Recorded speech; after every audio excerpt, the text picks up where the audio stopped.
Hai, terima kasih untuk teman-teman dan ibu bapak yang tidak skip video ini. Ini adalah perjalanan ziarah saya dalam membaca Alkitab secara kronologis dalam waktu 1 tahun, hari yang ke-15, yaitu hari Rabu tanggal 15 Januari 2025, yang terambil dari kitab Kejadian pasal yang ke-40 dan pasal yang ke-41, dan mundur ke pasal 35 ayat yang ke-28 sampai ayat yang ke-29. Dari beberapa perikop ini, saya belajar satu tema, yaitu bahwa satu orang yang dekat dengan Tuhan atau satu orang yang dipanggil Tuhan sudah cukup untuk menjadi berkat bagi satu kerajaan. Ya, itu berbicara tentang apa yang dilakukan oleh Yusuf dan apa yang terjadi pada hidupnya oleh karena penyertaan dan berkat Tuhan. Teman-teman dan ibu bapak, tentu kita menyadari bahwa Yusuf mau diperlakukan seperti apapun, dia tetap bisa bertahan. Ia tetap menjaga hidupnya dalam kebenaran dan keadilan Tuhan, sebagaimana yang disyaratkan Tuhan kepada Abraham. Sehingga dampaknya adalah orang-orang yang berada di sekitar Yusuf menerima cipratan berkat dari Tuhan juga. Bentuknya adalah orang-orang yang seharusnya dalam tanda kutip ya, tidak layak untuk mendapatkan mimpi dari Tuhan. Karena kita tahu yang mendapatkan mimpi dari Tuhan adalah orang seperti Abraham, seperti Yakub yang dekat dengan Tuhan.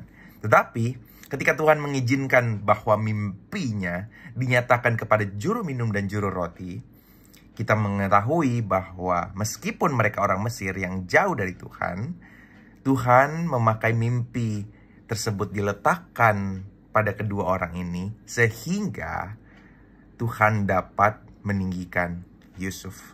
Sehingga mereka dapat melihat bahwa yang dapat menafsirkan mimpi, apalagi mimpi tersebut dari Tuhan, hanyalah orang yang dekat dengan Tuhan. Hanyalah orang yang menerima hikmat atau pewahyuan dari Tuhan. Dan itulah yang dibuktikan oleh Yusuf. Kita melihat bahwa sebenarnya dua orang ini, juru minum dan juru roti ini tidak perlu mendapatkan satu mimpi yang menunjukkan masa depan mereka. Karena hal tersebut hanya berlaku 3 hari setelah mereka mendapat mimpi tersebut. Jadi sebenarnya Tuhan mempunyai hak untuk menahan mimpi tersebut muncul kepada mereka. Ya mereka tinggal jalani saja 3 hari tersebut. Yang juru minum mendapatkan promosi, mendapatkan kembali pekerjaannya, sedangkan juru roti ini dengan alasan yang kita tidak tahu harus dihukum mati. Ya mungkin ada kesalahan-kesalahan yang dilakukan dan semacamnya. Hidup mereka tidak menentu, nasib mereka tidak menentu. Dengan keberadaan Allah melalui Yusuf, hidup mereka bisa sedikit lebih jelas tentang masa depannya. Tuhan yang dibesarkan, namanya yang dimasyhurkan melalui tafsir mimpi yang dilakukan oleh Yusuf. Kita tahu bahwa kebaikan yang dilakukan Yusuf tidak akan membuahkan kebaikan kepada dirinya sampai 2 tahun kemudian. Yang berarti bahwa seringkali kita pun merasakannya, kebaikan-kebaikan yang kita lakukan mungkin belum tentu akan kita tuai di masa yang dekat. Belum tentu kita akan tuai di momen atau pada waktu saat itu juga ketika kita melakukan kebaikan tersebut. Karena Tuhan tahu timing yang terbaik untuk seseorang atau bahkan orang-orang yang menjadi pengikut Tuhan untuk menuai kebaikan yang mereka telah lakukan.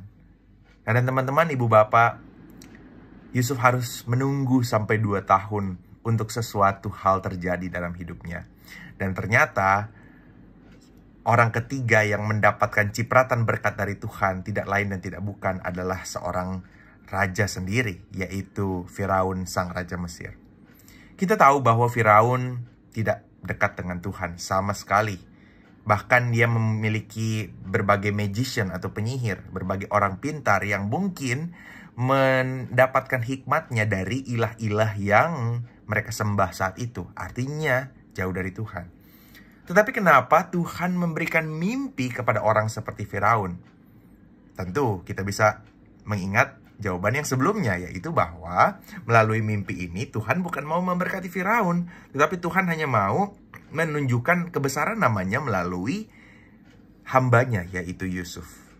Dan terkadang pemimpin-pemimpin di dunia yang bahkan tidak mengenal Tuhan, karena Tuhan ingin menyelamatkan bangsa itu, atau karena Tuhan ingin mengatur sebuah rencana bagi berbagai bangsa, terkadang Tuhan memberi hikmat bagi para pemimpin.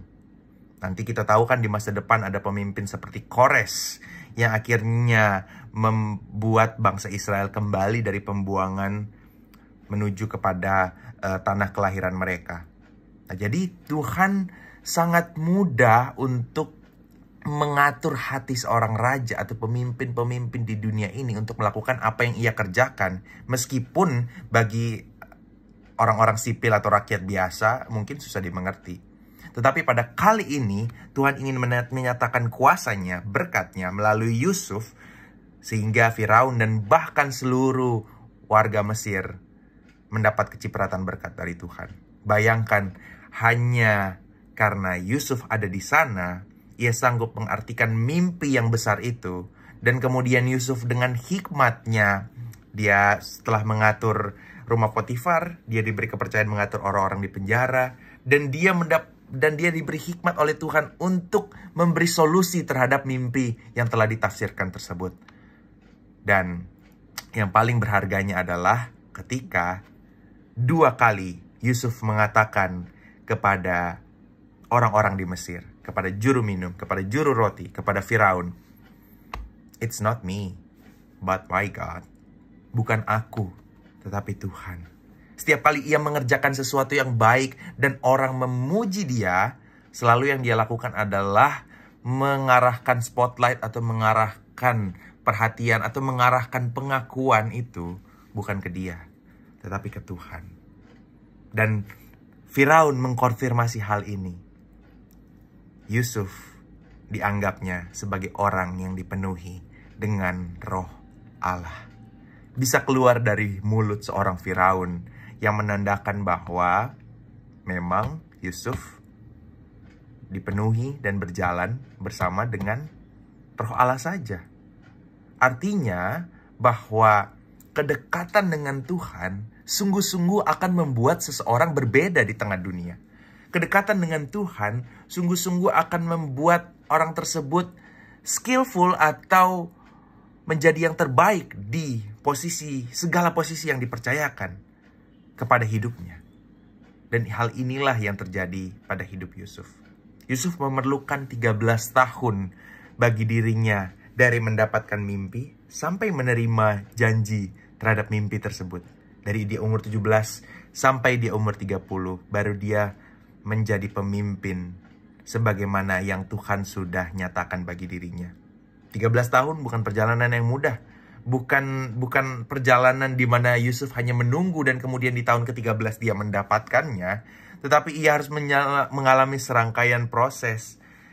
Perpindahan dari tempat satu ke tempat yang lain. Perpindahan tempatnya bukan karena promosi, tetapi karena difitnah. Tetapi semua hal yang direka-rekakan jahat oleh manusia direka-rekakan untuk kebaikan bagi Yusuf. Tetapi kebaikan itu, kekayaan itu, posisi itu, pangkat itu, harta itu, bahkan dia mendapatkan istri yang bernama Asnat, seorang anak dari imam yang bernama Potifera.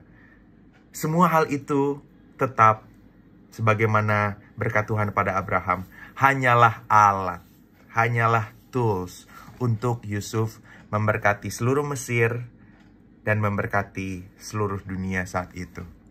Ia sanggup mengumpulkan lumbung yang nantinya akan berguna di saat 7 tahun kelaparan datang.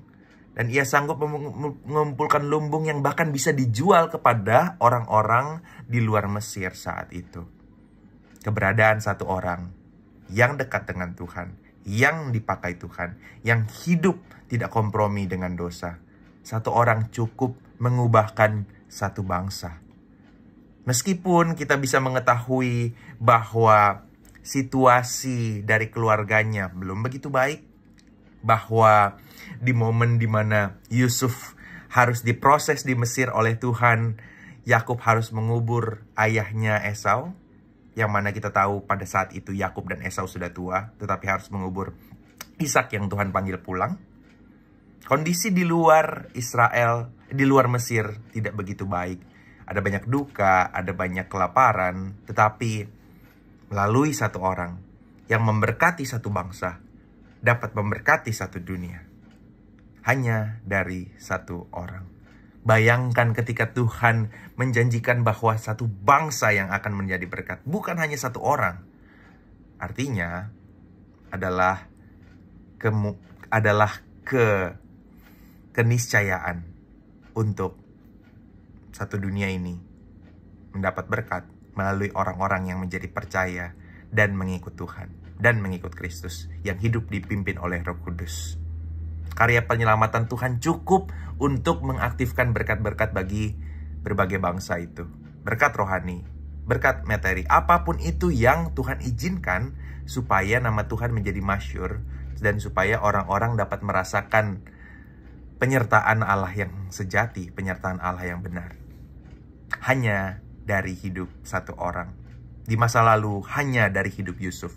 Di masa kini hanya dari kematian dan kebangkitan dan kehidupan dan kenaikan dari Tuhan kita Yesus Kristus. Beberapa hal ini yang bisa saya bagikan sangat memberkati saya. Dan saya penasaran untuk membaca kisah-kisah ini lebih lanjut keesokan hari, 2-3 hari berikutnya. Karena ternyata ini bukan semata-mata puncak dari kehidupan Yusuf. Ada sesuatu hal yang masih harus ia lakukan sebagai keberlanjutan dari masa lalunya yang belum selesai ia bereskan. Itu saja yang bisa saya bagikan untuk teman-teman dan ibu bapak. Terima kasih dan Tuhan Yesus memberkati.